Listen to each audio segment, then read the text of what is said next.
everybody, and welcome to episode 48 of Huel's Gold. I'm Allan. I'm Chris. I'm Jeremy. Oh, yeah. Oh, yeah. Is there a third person here? We have a guest this week, all the way from sunny, is it sunny there? Fresno today? Nah, it's pretty rainy right now. Yeah, same here. But before we even get started, we finally hit it. The best theme of all time, hands down. I don't care what anyone says. Well, I do, but What? Well, no, I mean. Well, so now is it a steady descent? you know, I don't want to give away the whole history of the theme because there's a big kind of historical event as far as the theme goes coming up pretty soon. Oh, okay. Next season, we get to meet the people who recorded the theme that would become the theme for the rest of the series. Is this show going to be around next season? Our show? Yeah. There's never a guarantee of even the I'll still next be listening. episode. This theme reminded me of Reading Rainbow. I'm not sure why. Oh, yeah. That That, very uplifting. That pounding piano sound? Yeah. Yes. So But the Reading Rainbow, not with DMX, the original. So, Chris, what is it about the intro that you like? I think because it sounds like some sort of record that I would have found in a thrift store that's from 1979, and it would have been some guy in Illinois who got a record contract, and he recorded one record, and he wanted it to be every instrument ever in the one song just to make sure, that's what makes a hit. I got to have every instrument. And it's just, I wonder who it is, because that's a whole another thing, is that I researched into the theme. There is no definitive answer to who this is, because on the Chapman website, there is the producer's Q&A section that's in there, and someone asked, what is this theme? And it wasn't me, surprisingly. It was someone else. And the producer said, oh, sorry, we're kind of bad at record keeping. We don't know. And Okay. what other... Who else would I get be that. keeping the records? I know. mean, hopefully someone listening has I'm hoping some this is 7 someone's degrees of uncle. separation Yeah. or something where they can figure this out. Because if you listen to it, which you just did, there's a lot of production value going on in this. Someone No spent doubt. some time in a studio. Okay, I could go on for hours about the theme. Are we going to make this a thing? We're going to put it... I think so. It's going to be a permanent intro or outro for our show? Yeah, I think we're going to have to. It deserves it. There's they're going to use it for a good 5 or 6 episodes here, and then it doesn't hit again, because that one that I'm talking about next season occurs. Well, can we use it for the next 250 episodes of our show? We don't have to make the same mistake, right? No. A mistake. Either way, we have a guest here. It's Jeremy from Fresno. And the whole reason we asked you to be here, beyond it being a Fresno episode, is because the episode that we're talking about, Under California, features a pretty historical place in Fresno that you've never been to. Never been there. And I sort of take some pride in that, too. That's what you said, yeah. This is what people think of when they think of Fresno, aside from heat and other unfavorable topics. Yeah. The Underground Gardens. So it's a bit of pride to say, yeah, I'm from there. And Alan's never been there. No. I went there. What'd you think? I got to say, at the time, it Well, was just about 0 out of 10. then or now, looking back. Because it's two different Ex scores. ante and post, before and after. Okay, before I would give it a 2. Because I didn't really want to go. It was one Steven, who was on the Blossom Trail episode, who we mention all the time on the show. He suggested it, and I had never heard of it. I just wanted to go to record stores, and then we went, and it was summer. It was totally the reason why this thing existed, to be cool, not cool like a cool pair of pants, but Wicked cool. yeah, no, temperature cool. Oh, yeah, because it's underground, yeah. Yeah, and I didn't like it. I just wasn't in the mood. Is it something you can't put your finger, like the Frasier episode when they're in the focus group and the guy who plays Monk later, I just do not Tony like him. Shalhoub. Tony Shalhoub. Yeah. I just do not like him. You just didn't like it. There's no. Yeah, I nothing think particular. here's the two things about it. One is it is called the Forestiere Underground Gardens, which we haven't even said yet. It's not even that much underground. Like, that's the thing. I called it the Trench Gardens because it was like a bunch of trenches. And, like, thinking back, that's kind of derogatory of it. But at the time, I'm thinking, like, I was going in a cave, which we talked about a couple weeks ago. I've never been in a cave. You have. Yeah. And I wanted to go in a cave, and it wasn't one. Looking back now, I think it is a cool thing. I want to go back and really do it up. Oh, the second reason I didn't like it was because you have to go through the whole thing to get out. So it's not like I could just go check it out and then get out of there. I heard a common complaint, too, is that when you go into the underground gardens, you're on a tour. You're not allowed to really kind of look around on your own and such, as Huel does in this episode. But definitely after watching this episode, I kind of want to go. I'm thinking about it. But it's raining right now, so they're closed. So is the reason you haven't – it just was never in the plans to go, and then – now it's sort of a thing. Yeah. Like, I'm kind of glad didn't feel worth the $17 either. It is expensive. It's $17. I thought it was open to the public.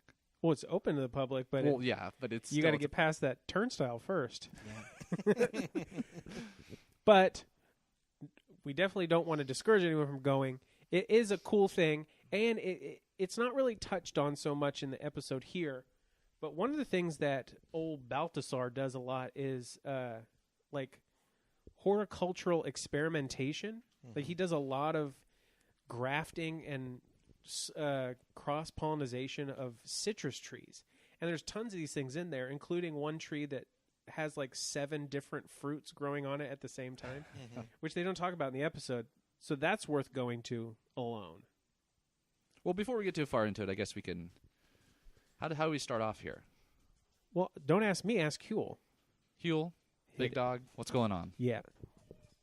Now, to get to our first destination, we headed up Highway 99, about 7 miles north of Fresno. We were on our way to the Forestiere Underground Gardens. Tucked away right on the side of busy Shaw Avenue, if you didn't know what you were looking for, you could miss them completely. Just drive right on past them, even though they're a California historic landmark and on the National Register of Historic Places. I'd heard about these underground gardens for years and was genuinely excited about finally getting to see them. But I can honestly tell you that when we drove up, I had absolutely no idea just how amazing these gardens would turn out to be. All right, we got to jump back a little bit to the intro. Oh, the cold open, yeah. Well, it's a hot open because his his guns are ablaze. So, okay, what is this? Sun's out, guns out. Yeah, Huel says he's working on this old stump. What? Well, yeah, what you do you think? I did some research. I don't have anything to support this, but I kind of think back to episode 411, Bristlecone Pine. Kind of looks like Bristlecone Pine. Not sure, though. Okay. Hills, the trees. Huh. I forget, does he mention? No, he doesn't. He does not say where he is right here. He just says, I'm working on this old stump. So he could segue into the pickaxe and shovel kind of metaphor thing he's saying. Like, oh, so much of California history was built by these two tools.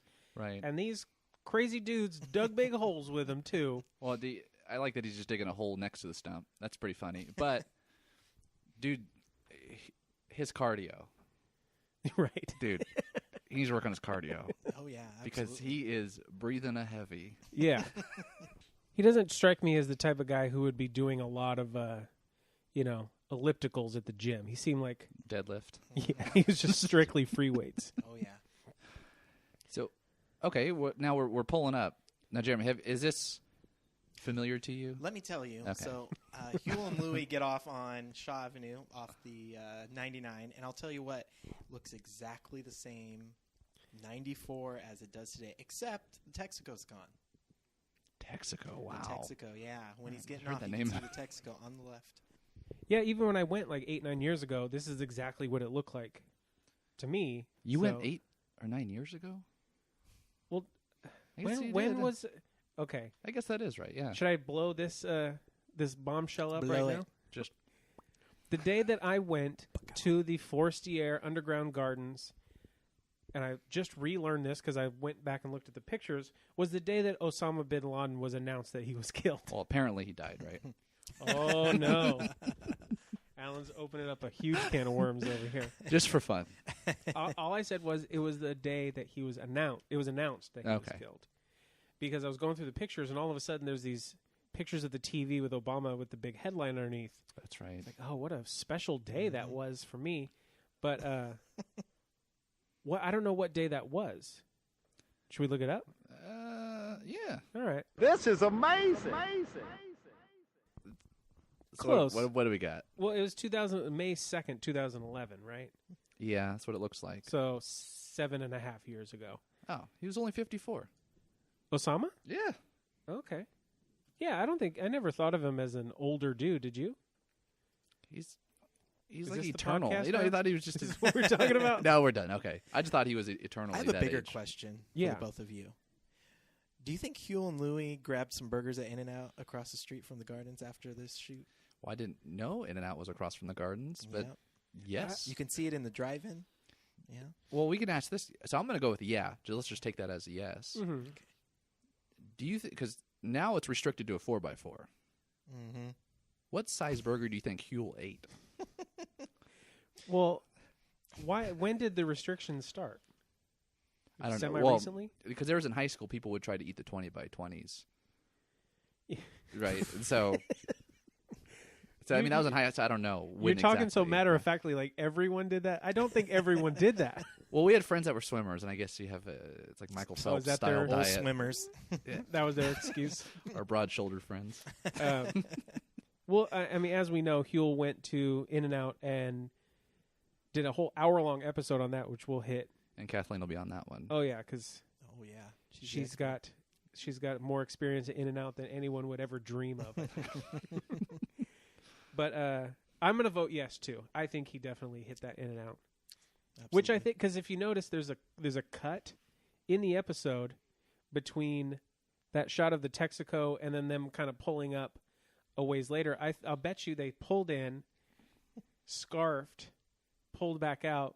Louis hit the camera again, and no one would have picked that up except us. Maybe. I would have been worried about restroom access. Maybe you can speak to that. How was the restroom situation at the gardens? That was one of my questions, actually. How did this guy use the potty? Well, he had some sort of plumbing situation there. I don't really recall because, as I said, I wasn't into it at the time. Was so it I like wasn't really paying a attention. reverse Venturi system?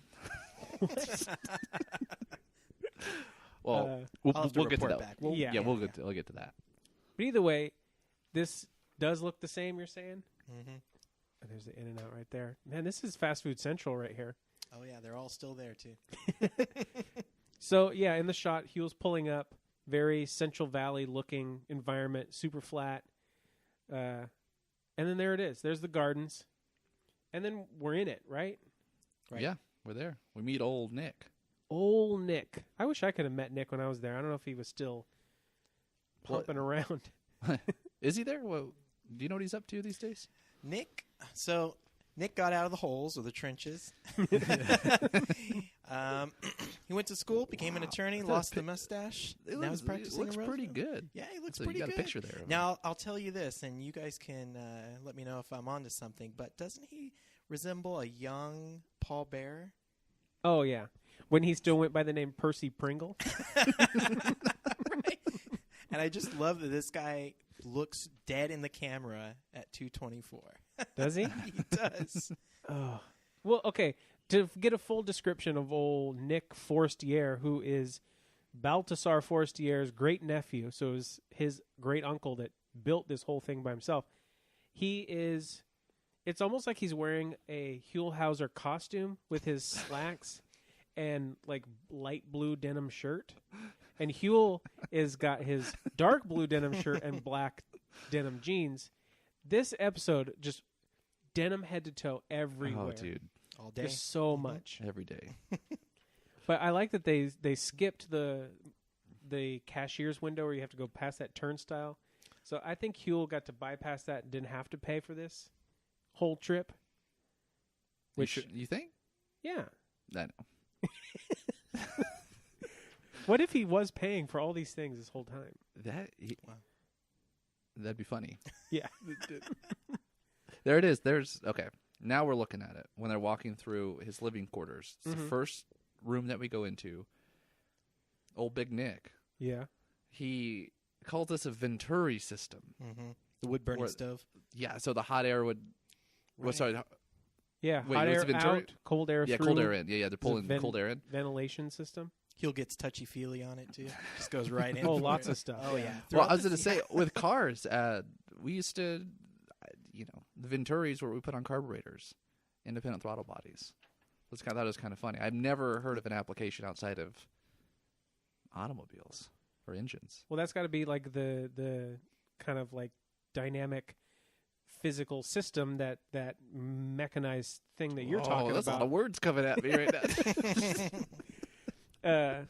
Because I'm sure it's just a mechanical version of what old Baltazar was making out of dirt and rocks and hardpan and all this stuff. It's crazy stuff. So yeah, Huell and Nick are just floating around down in the trenches. And Nick's trying to guide this tour, and you just have Huell kind of running off. What's down here? What's over here? It's just Right? It's classic. Well, you Huell. could tell. I think it was at 407 we get our first. Yeah. This is amazing. Yeah. Yeah. And So, he says like lots of oh wows, and he's just going through this labyrinth type environment, and all the time, like Huell seems to have a radar for all of the dead ends because he just keeps hitting dead end after dead end, and I feel like his pace too. It's as if he came in like 5 minutes before the gardens were going to close, and he just kind of wanted to rush in and see as much as he could. Or it's like right before they open, it's like, hey, we got a big group of people coming. Okay, yeah, we'll get you through here. So I have a question before this. hit me. So Balti, Mm-hmm. he's he likes the trenches, obviously. Mm-hmm. Do you think he referred to is it Fresnians? Fresnans. Fresnans. I heard Nick say Fresnans, which we had this discussion in like episodes ago. Fresnonians, Fresnoites? what? Fresnoites? So Fresnians. Do you think he referred to the other common folk as surface dwellers? Oh man. Well, he was an interesting guy. I mean, he was a bachelor his whole life. So. Ooh. Well, that Yeah. actually makes sense that he's his nephew, right? He never had. Well, I guess he could have had a kid, but maybe he was up and up. Yeah. his Yeah, whole life. he actually left no will, so there was a bit of a okay. quarrel amongst I family remember members. this from the tour guide. Is this that why was Nick there. became a lawyer? to get custody of the Taking back garden? the gardens. I'm learning law. But I thought it was interesting, which I don't remember this being said on the tour, that he wanted to make this a hotel and restaurant. See, there's a few things we get to. First, hotel, restaurant, auto tunnel. We get to Yeah. just a bunch of lofty ideas. Mhm. Do you think he was grounded? Dude, you're full of the puns. Bro, I'm today. just... No. He was a dreamer. Let's just I think he was undergrounded is the real thing. underground. But I thought it was funny because Nick mentions, because he's giving Huell the tour, and I don't even really want us to like spell out the whole tour because then we're just giving away the whole thing, which Huell Right. is kind of doing here. If you want to go check this out, you should, and get the whole shebang for yourself. Or the he-bang. Or whatever. But it was interesting that the restaurant and hotel wasn't supposed to be for even like travelers necessarily. It's supposed to be Right, for yeah. other Fresnans. Mhm. And it seemed like he really wanted to kind of Impress. Or, and Yeah. like kind of turn Fresno into this weird underground pod city. But for themselves, right? It wasn't... Yeah. right. Yeah, that Well- was an interesting part of it. I think another thing is a lot of people thought he was kind of a weird guy as well. So Mhm. maybe I'm going to build something really cool, literally, figuratively, and people will Yeah. come over here. But So I had a question, though. What do you got? There's a few things. First, we talked about the bathroom. Maybe there was a hole. mhm. Maybe they're walking on a lot of it. I don't know. But he was a creative guy, so I don't know. He could have come up with something. What about the bugs? Mm. What do you think?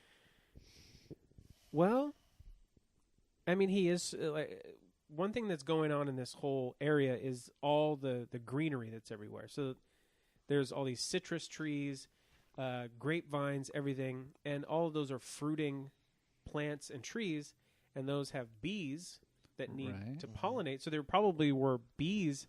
He might have even like been an apiarist or something, knowing his kind of weird habits. Beyond that, let's just get rid of like cockroaches. This hole is right in the open. That's what you wanted to go to, huh? That's what I wanted to go to. This is what scares me. So that's what I want to talk I'd be about. scared too.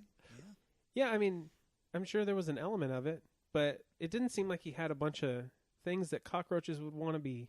That's true because eating. His kitchen was real small. Yeah, and there wasn't a lot of moisture, right? Because he kind of figured that out. Well, there's a lot of it right now. He said it was raining. Yeah.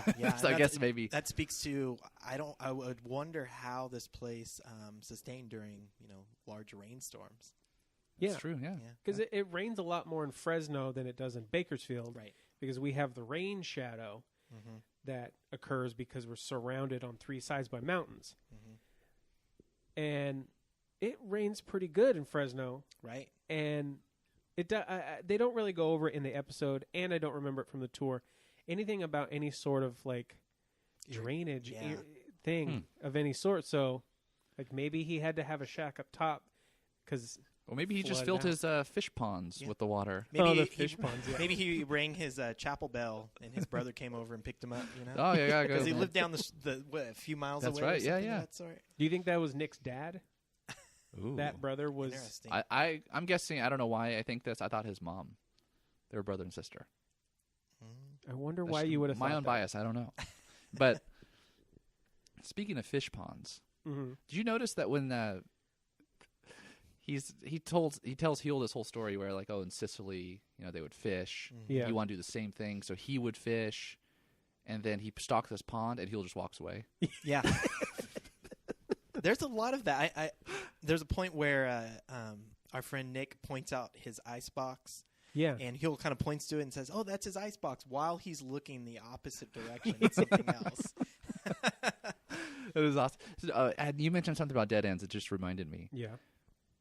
Did you notice how quick Nick was to pull Huel's in? No, that's a dead end. Yeah. So is this an ossuary or is this some sort of like tomb? The other thing is, at one point, Huel asked how many of the little kind of alcove things that had the trees growing out of them there were, and I don't remember the number, like 60-something, that are available to the public. Right. So what are these private areas? Was there some sort of like... He called them grottos. No, we saw a grotto. But I'd imagine those are the secret grottos. They're not important. Like a Playboy Mansion? Well, I don't know about that. I didn't go there, but if you... He was a lifelong bachelor. Who knows what was going on That's in true. the gardens? There you go.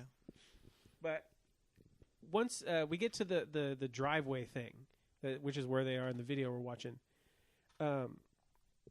he built a whole long old road all the way from 99 right into his gardens and thought it was going to be some grand entrance.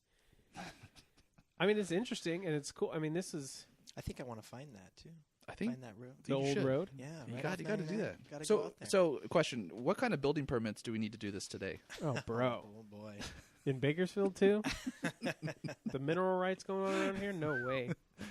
Oh, man. But to put this in perspective, too, he worked on this garden for 30 years. 30 years? Yeah. Yeah, 1906, 40 years. 40 years. Yeah. It's funny because I think they said the math wrong because I wrote down 30 years because I heard it, and then they gave the years of 1906 to 1946 of working. I don't know. I have 40 down here, so I know that the next segment's 30 years. No, I wouldn't have wrote Okay, I'm just saying. I'm just throwing it out there. that. Either way, 40 years of building this crazy garden and everything, and it's almost poetic. He died working on the gardens. Yeah. He got a hernia, turned into pneumonia. Never heard of that. And then, bam, gone. And like you said, he left no will. So I wonder, like, I don't know. I don't remember the tour saying he didn't or he did. Did not. He did not leave a will. Yeah, okay. Yeah, so I wonder what happened to get to the point we are now where this is like a California Historic Monument, National Registry of Historic Places. Like, And his family still manages it today, so he must have figured something out. Yeah, that's interesting. because I remember from the tour that there was a lot of land that he was owning over there, and then if his brother's like a mile away, they must have had a big old plot of land there. So, yeah, I'm sure if they're landowners doing agriculture, even back then, they knew what they were doing. Like, you Right. got to know what you're doing with land and stuff. But what I was interested in is Nick mentions that, we're preserving the remaining 4 acres. We're 10 acres here. Yeah. What's going on with the other 6? 6? Yeah. Might be those other rooms, too. I think Well, that'd be there was crazy. like Yeah. a Very lot of cool. it was unfinished. I remember that, like, since he died so early. He wasn't even that old when he died. So a lot of it was like just basic trenching and stuff that he hadn't finished yet. And there was some big grand plan. I don't think that road actually did meet all the way to 99. Now that I'm remembering, I think it was going to. That was the plan, but he didn't get it worked out before he died. Okay. Correct Well- me if I'm wrong, fellow Fresnans. Please do. It doesn't flow as well as like Fresnian. Fresnans. It sounds like you just smashing letters together. I kind of like it. So Huell says something, and I identify with he's what he always says. saying He's something. always saying something. It is a show, but Yeah. he always has something out of the ordinary to say. He says, quote, "I would have long since ceased to know where I am." Unquote. It is labyrinthine down there. So yeah, and there was something that Nick said as well. Get your guys' take on this. Toward the end here, because we're getting to the end of the segment, Nick says that he sculpted the gardens, but didn't dig them out. When they're talking about Balti being an artist or not, Yeah. is he sculpted them, even though he didn't build them out or dig them out. He So would what- he what's would what that hire means? like local kids or something. I Yeah. remember from the tour. He would just hire local kids that were off on summer or something. I remember, and that's it. He hired Okay, kids. so he just had Child He had like child labor, yeah. There you go. All Okay. right. I didn't know. I was just something I thought, because when we get to the next segment, this guy All One and him only. and 2 mules. Yeah. just so we'll save that. But to me, not that this is not an accomplishment, because it is. Totally. It's insane. But okay, he So did one- more like the technical stonework, right? The arches Yeah, and things yeah. like that. So towards the end of the segment, there's the Huell and Nick are like standing in front of a archway and touching it way too much. And there's this little tiny tree that Nick says that they are like they've replanted because one of them had died, which a lot of his trees did die over the because citrus isn't supposed to last forever. But either way, it's like, 2 feet tall. Yep. One of the pictures of me on that trip is me looking up at how tall that tree is. Wow. Woohoo! There's history right there. That's cool. Yeah. And Do you think they bury? You know how you can bury a tree with your ashes? yeah, And it yeah. grows into it. Do you think he's in that tree? I was wondering the same. Where is he buried? Yeah, they Yeah. never mention it. Yeah, That's never why I think heard he was of in the tomb. Maybe we should look it up. That dead end is actually is actually a tomb. Oh man. So from like that little baby tree to this big old 90-year-old tree that Yeah, he'll just, he wraps his claw around it, gives it a nice shake, showing off the guns. It's a 90-year-old tree, nothing Shakes it. big. Make sure it's sturdy. and I mean, to be fair, because a lot of times Huell does this, he does it all the time, but Nick gives it a little shove too. So he obviously He's got doesn't faith have in it. Yeah. Oh, that's funny. Oh man. But beyond, like we already talked about the aquarium, which is pretty interesting. That it's like a very shallow aquarium that he built with a glass bottom that he would sit underneath and look at these fish that were too pretty to eat. Yeah, I like that Which is quote. funny. But Did you go to the aquarium? yeah, Do you recall? 'Cause yeah. I looked online for some photographs, and they had some fake fish they put out there, so they don't actually fill it with water and fish anymore. I don't remember that. I don't know about To be all honest, that. this place That's- is pretty big. Like there's a lot in it, so I don't, I was thinking this was 2 out of 10 at the time too. So Okay, and after, what do you give it? Did you tell me that already? I didn't give it a score, but like I think just thinking about it now, if I went and was like fully invested and like wanting to get it, I would give it probably like a, depending on the weather, between 7 to 8 out of 10. All right. That's fair. If it was like maybe $10 cheaper, I would. Yeah, $17. You can go to teppanyaki for that. That's your unit of measure for everything. I'm definitely more interested in their merchandise.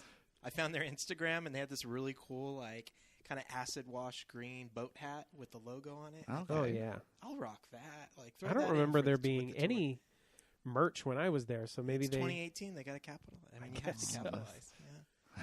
Which brings up we need some Huel's Gold merch. Oh. Ooh. Well, that might be in the works. Let's just throw that out there Oh yeah. for our many, many listeners out there. Please buy our stuff. if Yeah, we ever I do it. will. That 1 dozen? Yeah. Either way, should we head on down the road? Why not? Let's do it. All right, Huel, where are you going now? Our next destination was located in the northeastern part of Kern County in the northern Mojave Desert, about 35 miles south of Ridgecrest. Now, to get there, we traveled through some beautiful vistas, and to say this part of our state has some wide open spaces is an understatement. We were headed for the El Paso mountain range, Copper Mountain to be exact, and the last part of our journey was over an incredibly bumpy dirt road. But nothing was going to stop us, because we were in search of a legend. His formal name was William Henry Schmidt, and from all accounts, he was a character. He moved to California in 1899 from Rhode Island for his health, settled in Last Chance Canyon, and before long, nobody called him William anymore. His new name was Burro Schmidt, because of his 2 constant companions, Jack and Jenny. And what he set out to accomplish between 1906 and 1938, with only the help of these 2 burros, still stands as one of the greatest one-man engineering feats ever. Now, we arrived at Burro Schmidt's old home place, accompanied by an entourage from the Matarango Museum in Ridgecrest, and met up with Tony Seeger, who lives on the land these days and looks after the place, and is pretty much of a character herself. All right. So we're going to yield to the expert in the room for our next segment. But the only thing I'll mention, not the only thing, but the first thing I'll mention is this lonely star. Dude, what the heck is going on here? So the outline of California, as everyone knows, the star shows the viewer where we are in California and gives the name of a place. This don't have that. No. There was Which no is name. funny because over top of it, Huel is just loudly talking about exactly where they are. Like talking about that it's Copper Mountain in Kern County, in Mojave, at Near Last Chance Ridgecrest. Canyon. Yeah. Like so many descriptions. Did they forget? Maybe? Like I don't know what happened here. But Oh, man. yeah, as you heard, we're in our home county of Kern, checking out another underground. Would you call this a cave? Before we even get started, I know it's a tunnel. So we should But- get background. You went there, right, Jeremy? I went there about You had- 3 weeks ago with my good friend Paul, yes. And we had actually tried to go here about 4 or 5 years ago in my car. Bad idea. Yeah, the Bad part idea. that they're showing right after the outline I mean, is that it gets pretty bumpy out Yeah, there. I mean, yeah? of course they're mowing through it, and the Ford Explorer and stuff, Yeah. no problem. So we actually had to rent an all-wheel drive vehicle to find this place. But Yeah. it's Does Yeah, this these look shots familiar? are bumpy. Is all these shots familiar? very familiar. So yes. how about the, what did Huel call them? Do you agree with the beautiful vistas before you get there? Not sure I'd agree with that, though. Once you come out of the tunnel at the end, it's quite beautiful. Okay. Which you can see it towards the end of this episode. Yeah. So you heard in the clip, we're looking at the work of old William Henry Schmidt, who went by the name Burro Schmidt. Which Why did he go by that? I wonder why. Yeah, he had 2 donkeys and a dog, which they don't mention in the clip. Like, You got to build up more than that. what? Say it. No, you already said it. Gave the punchline. What He had 2 donkeys, so they call him Burro. That's what it was. Well, what were their names? I missed their names. No, I didn't know the names of the donkey, but it was like that was the reason he changed his name, right? Because he. Well, that's all he had out there. Like that's the whole point. Is that he did all this work by himself and the 2 donkeys. Yeah. Like, Okay. you know, Tom Hanks became friends with the dang old volleyball. I mean, at least he had a living thing. So, But well, yeah. hit it. Oh no, I just thought I was going to say something else, but I'll mention this. The names of these places are so cool. Last Chance Canyon. Yeah. I like it. It's like an old Western style, which, I mean, this is everything about this except for everyone's clothes and everything looks like it's out of a Western movie. Like the old shacks with wheelbarrows and pickaxes and all this junk hanging out. And really, like, it could not be more dichotomous to the first person that we meet who seems to be in charge of the place now or just took it over. I don't know what. I got the story on that. I got a little background. All right. Who is this? Who are we talking about? So this is Tony Seeger. She's quite a character, as Hugh alludes to. To say the least. Unfortunately, she passed away in 2003. Oh gosh. So she was alive another 9 years after this episode aired. She was 95, and she passed away on the property. So this is where it ties into Bakersfield a little bit. So Tony's husband was dying, and the doctor said the high desert was the best place for his health. So they bid on 800 acres of raw desert at probate court in Bakersfield for $5,000. 3 months after moving out there, her husband passed away. Ugh. So the high desert air didn't save him. Didn't work out too well, but she lived there for quite a number of years. Even tried to do her own mining as well. It Oh, didn't wow. work out as well, but So, first of all, did you see the cabin? yes, When you went yes. there. Okay. So the property is still intact, but it's dilapidated. It's boarded up. There's a lot of ATV spots out there now, so you got people like So sick. shredding out there. And you can go right up to those shacks, but I mean, it's kind of like a junky kind of place. Now. Okay. Hasn't been kept up. I wonder if the hooligans are out there. They're all into like dirt biking and stuff, That's right? true. Perfect. Yeah. Perfect place. Let's just message them. All right. All right, we got our card. I mean, Yeah, we're card-carrying members of the club, so should get us even though I've somewhere. never been on a dirt bike in my life, but that's what they're into. I got a 3rd-degree burn on my leg from a dirt bike, but we Ooh. won't. Yeah, don't ride it in shorts. I think Just that's say like short rule shorts, number like 1. last week. Yeah, no, I got Stone Cold Steve Austin jean shorts when I was 11. Of course. Oh man, he would have cleaned up if he had actually like marketed real shorts like the ones he wore. Yeah. True. Oh well. Well, so before we move on from Tony, Mm-hmm. I mean, she kind of makes an appearance here and there, but dude, I was telling you guys this before the show. Her introduction, Dude. when Huel says, "How are you doing?" I hope that this will come up on the spot, and I can remember this. And she says, "If life is doing any better, then I'd be dangerous." See, I don't even really understand what that's supposed to mean. No, but just an old lady, obviously eccentric. Right. And even right before they go into the tunnel, she lists off all the things wrong with her, like Oh, a dude. bent leg. Well, that was she No, I got mentioned. it, I got it. Oh, you got it? Yeah, she's Broken leg, cut arm, bent knee, and is 100 years old. which Yeah. obviously wasn't true since she died at 94. 95. 95. But see, to me, I've never heard a bent knee. Yeah. Knees bend, so Hey, it's nah, man. It's My like grandma a stuck knee. No. It's My grandma who now has a replacement knee, hers would bend inward. Ooh. Like the Oh, like a ligament on bowed. the ligament Like on a the other raptor. side had completely deteriorated. Oh, So no, it was I like, got a new bump, one. That's bump, what mine was doing. Well, then you had a bent knee, I'd never heard of a bent knee. bro. You had it. That's why you have that cadaver. So you're saying she had ligament a in you. tore ACL? Is that the one you got in you? Yeah, dude. Well, the ACL is the front back motion. This is Oh, I'm sorry, MCL, medial collateral ligament. That's right. Yeah. Yeah. Didn't you Anterior say- cruciate, dude. No big deal. It's not. It's just a lot of medical terms. Didn't you say it looked like a piece of bacon? Piece of bacon, and the doctor showed it to me before he put it in my leg, or I guess connected it.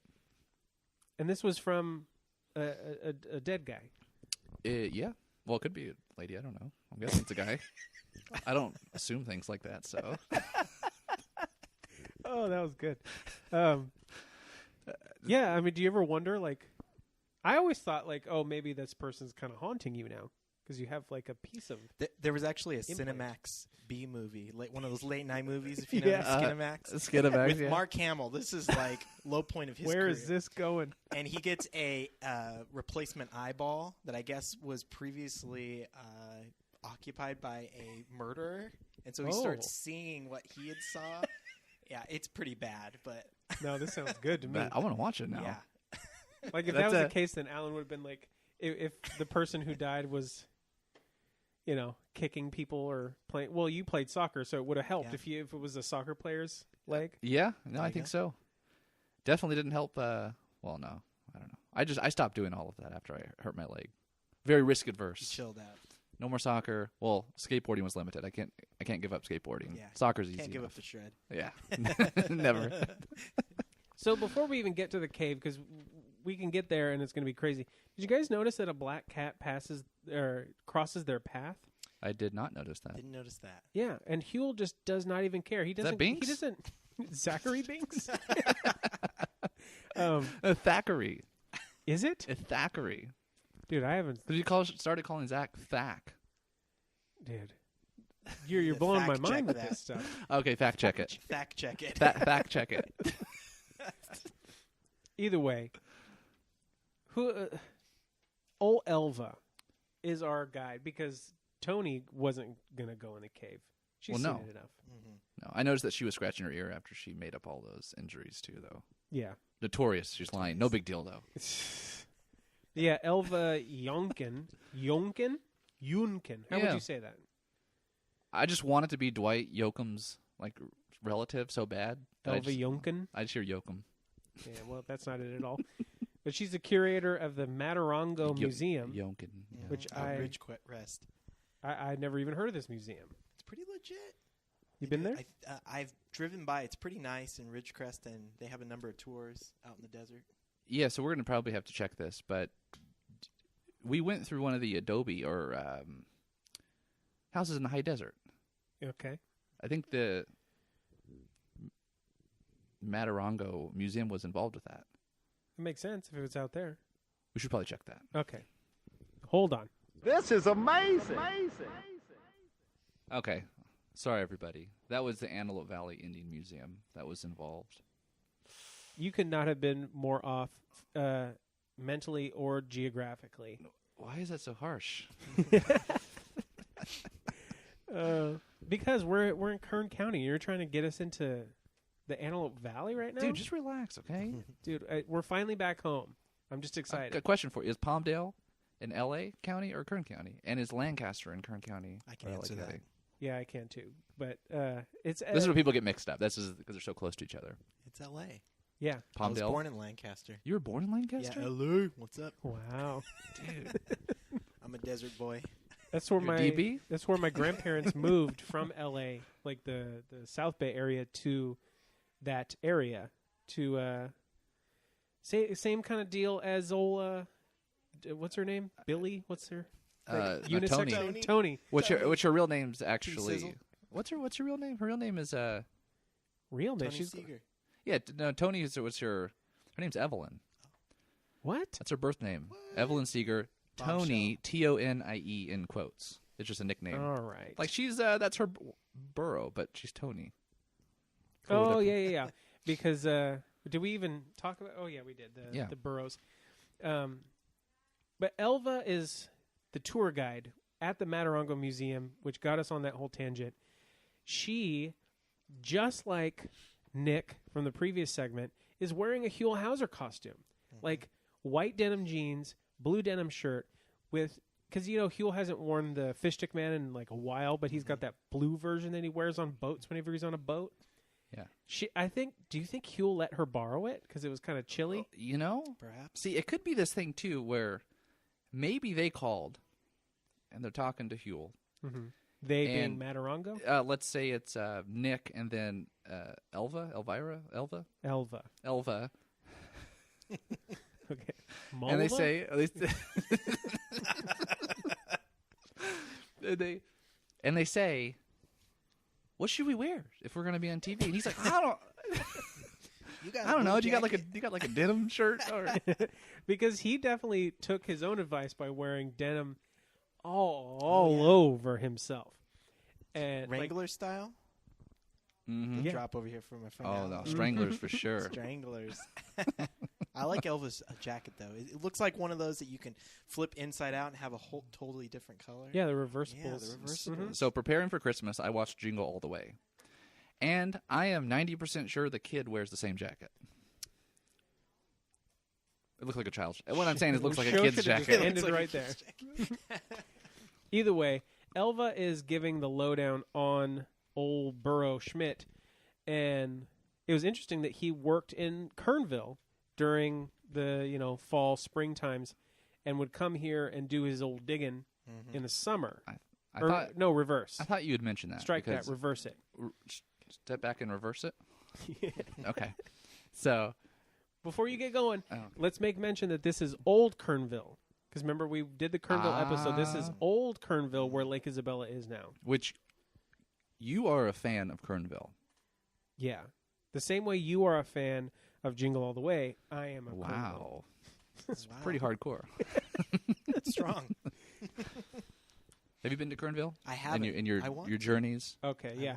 I I wanted to ask you this because you do a lot of exploring of California. I try, yes. And you've recently got into like kayaking and stuff, Yes. right?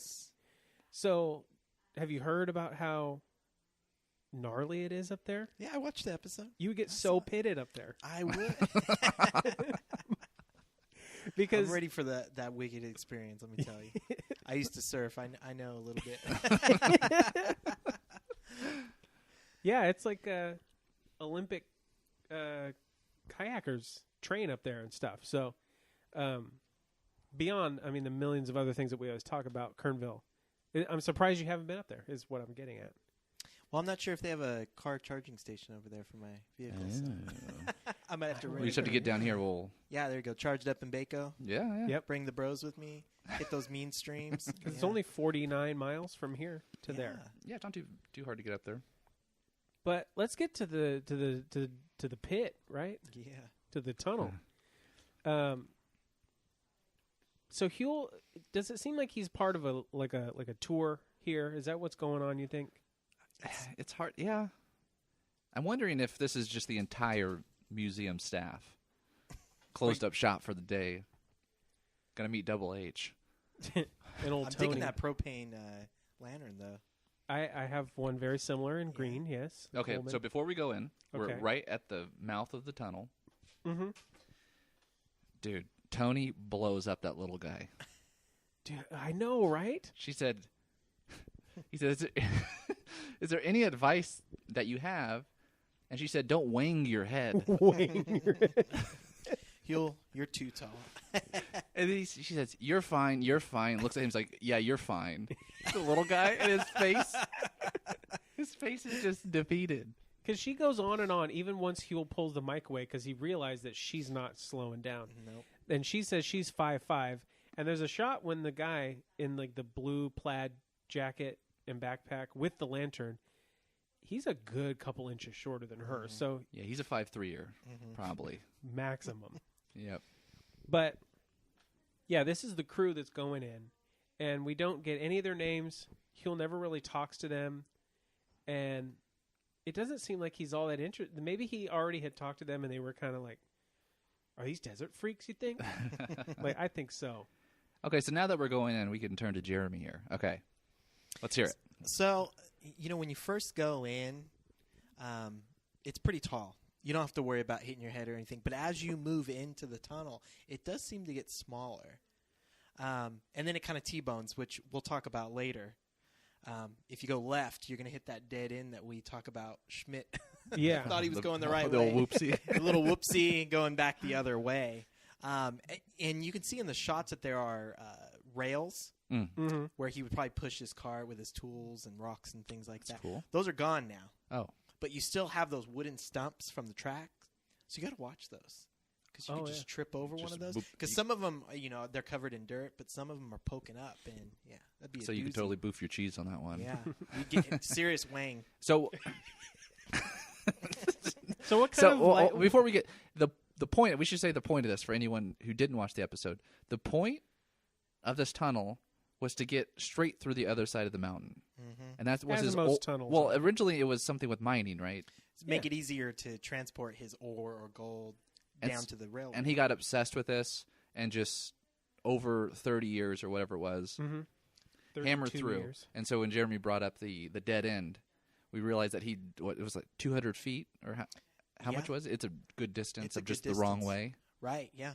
Okay. Did you go down the dead end area, or just? I did. I took a photo right where it ends, and it seemed like he got to he figured out, hey, I'm going the wrong way, but maybe if I turn right, I'll be okay. So he kept going a little bit in that direction, and then he just obviously stopped. But what I didn't understand was when you come out of the end where he found light, it's pretty steep down to the railroad. So I was thinking, was he going to throw it in there and just Donkey Kong Country style, where he's just in there going down, jumping?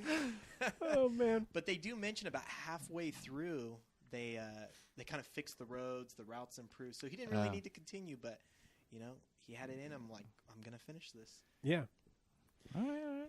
So, as far as the episode itself, it's dark. It's a tunnel. They talk about the rocks. Okay, interesting stuff. But the funniest thing to me is that Huell gets to do what he does best, is interview a random person out of nowhere. Dude. Like, there's a family coming through the thing, and like all of a sudden he's doing a mid-tunnel interview. Yeah, he runs into the David Clement from Albany, California. And you guys can agree or disagree with me, but there's a strange resemblance to William Macy's character Jerry from Fargo. Yo, totally. Yeah. You can see that. Mm-hmm. And yeah. I just love that Huell gives his son Michael a firm handshake and then kind of jerks him forward. Well, the thing, when he meets them, you see it just says son equals dad. Yeah. It's funny you mentioned the handshake, though, because that's going to play out at the end of the segment. Right. Did you catch it? Yes, it did. Okay. So sad. So, I don't even know what to say about the interview itself, because I don't think anyone would have been very compelling under that kind of pressure. No. Like physical pressure of the mountain above you. Absolutely. And No, cultural his name is, pressure. what is it? The David Clement. Okay, so from Albany. So California. Dave, Old David. Dave from Albany, yeah, he freezes up. Mm-hmm. Doesn't provide much information. no. He's also wearing the same exact jacket that Elva was wearing. That's right. Oh. So I don't know what is going on down in here. Maybe there was one Walmart on the way over there. But then why would they be wearing the same one? That's interesting. Yeah. Or maybe he let Elva wear his jacket. Oh, maybe. Just throwing it out there. Or like maybe the gift shop at the Matarongo Museum, like that's just standard wear. Before they run into this family, they're kind of looking at the rock formations, and Huell's really amazed by the colors and things. And at 23:06, Huell gives the camera a concerned look and realizes, hey, Alpha's blocking the shot. So he puts his patent arm around her and just pulls her back. And shortly after, 23:28, Huell gets real touchy with some of the iron ore. He gives it that good rub, and he starts poking his finger in the hole. So just start knocking on it or something. That's funny. And about those holes, there are a lot of little holes like that. And what we found was that a lot of them were filled with feathers and feces. So what we say tarantulas or something. What we assumed is that there are owls that go fly in there and nest. Makes perfect sense. I mean, that'd be wild if you're walking in there and then all of a sudden a huge owl just... Well, I was thinking, so would you have been... Did you see anyone when you went there? Yeah, there was a few interesting people. I was going to say, because this is the whole thing where, I'm going to check out the hot spring. Mm-hmm. And you cruise down to a natural hot spring. Any of the hot springs, and you just see... I'm going to call them characters. Yeah. Mm-hmm. I would be... So you're in the middle of nowhere, obviously, here. And you come upon someone in a dark tunnel. I don't know. Is that as scary as being 3 o'clock in the morning, walking down an alleyway? Right. Like, how would you feel about that, Chris? Well, I always think, because whenever you're like going on a hike or you're doing something similar to this, where you're kind of out and about in the middle of nowhere, you got to imagine that these people had to go through the same process to get out there. Why would anyone go all the way out to this weird place to do something weird? Right. Like, yeah, that's true. But then, like, people camping, though, they're doing the sketchy. People just live in the camp hosts. No, not the camp hosts. No, well, I'm just saying like, that's a weird group of people too. That's very true. But I was thinking more if you're doing the off-site camping. Yeah. What do they call this? Rugged camping. And you're not too far from California City, and there's quite a bit of characters out there as well. Enough said. But you know that's the rational explanation, right? Why nothing's going to happen. But see, my significant other Gina, no, I'm not going in there because someone's probably waiting for me to murder me. So I can't get her to go here. She'll let you go. She's hey, like, you want to do it, that's fine. Yeah, that's fine. Leave the car keys. So they did make it to the end of the tunnel, and as you mentioned, this like steep hill, and all this stuff. I can't imagine what he would have thought when he busts out of this hole and is like, "All right, I've done it." Mm-hmm. Wow. Okay. I mean, it looks crazy, like because it's a total vista where you're just seeing. Right. Where is this? I don't Like really if someone know. were to come here and have no backstory, there's a tunnel, and it has a really nice view at the end. Mm-hmm. And that probably would have been the assumed goal of this guy. Mm-hmm. Oh, this is really cool. I don't know why they thought he put that much work into just looking at a bit. Yeah. Something my buddy and I were thinking of, my buddy Paul, is how long would it take today using modern tools to do this? Like 4 hours. 4 hours. And how long did he spend going the wrong way? That's something that is crazy. Curious to me. Yeah. I don't know. There's Speaking a lot more of history here. Thinking of wrong ways, the segment really kind of ends on a sad note because we get the whole group, like the tour group from before, the family, which it seems Huell made them stop and go back out with him. Like they looked like they were on their way back to the front. Right. And he's like, no, let's go. You're coming back with me. What is it? How long is it? 2,087 feet. So it's a little under half a mile. Yeah. So, yeah. So they're out there. They're getting the shots of the vista and everything. Huell's doing his little goodbyes of everyone. And the David? David, yeah. He does a big old hearty handshake. He looks away. Kid puts his flashlight in the other hand to prepare. It is so brutal. Puts it out. Oh, no, I'm just wiping my hand on my jacket.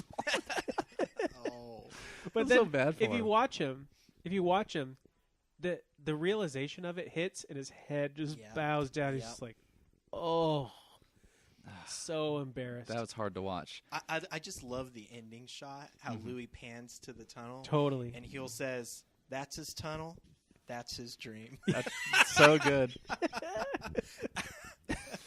Oh, man.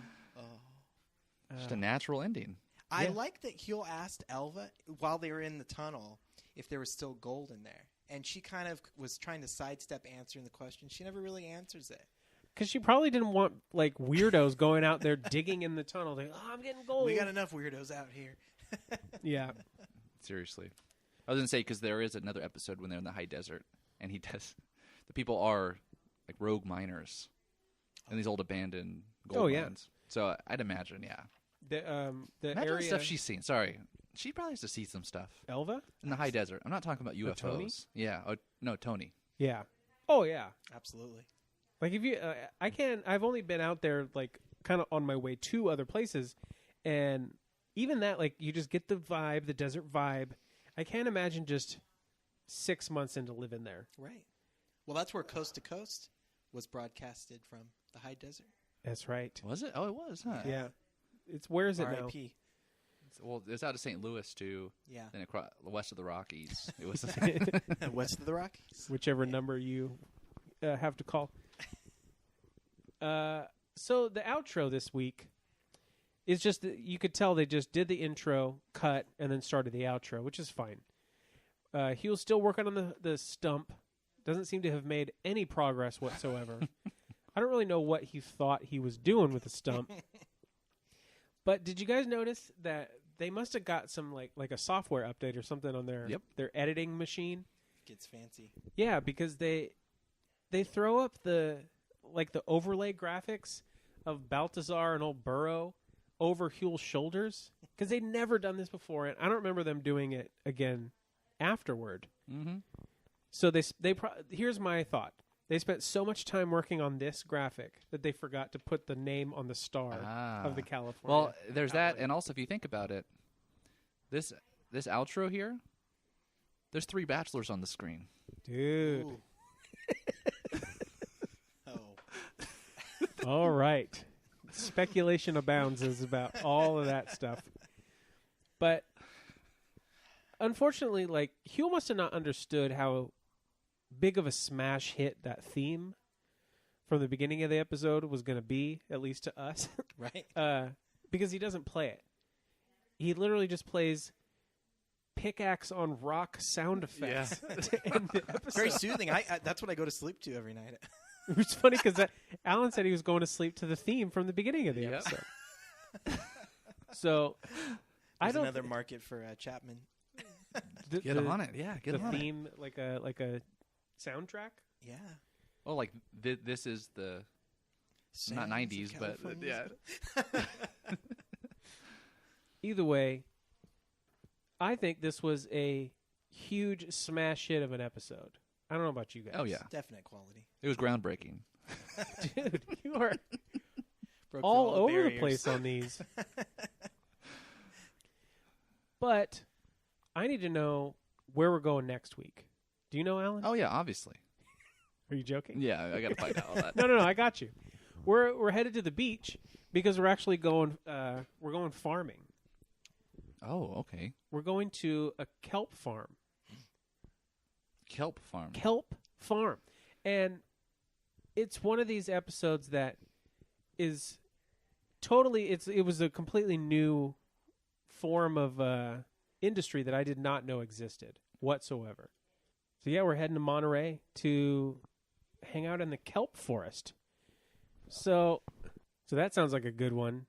Well, I mean, I'm biased. They all sound like good ones to me. But They're all gold. yeah. Ooh, yeah, I like it.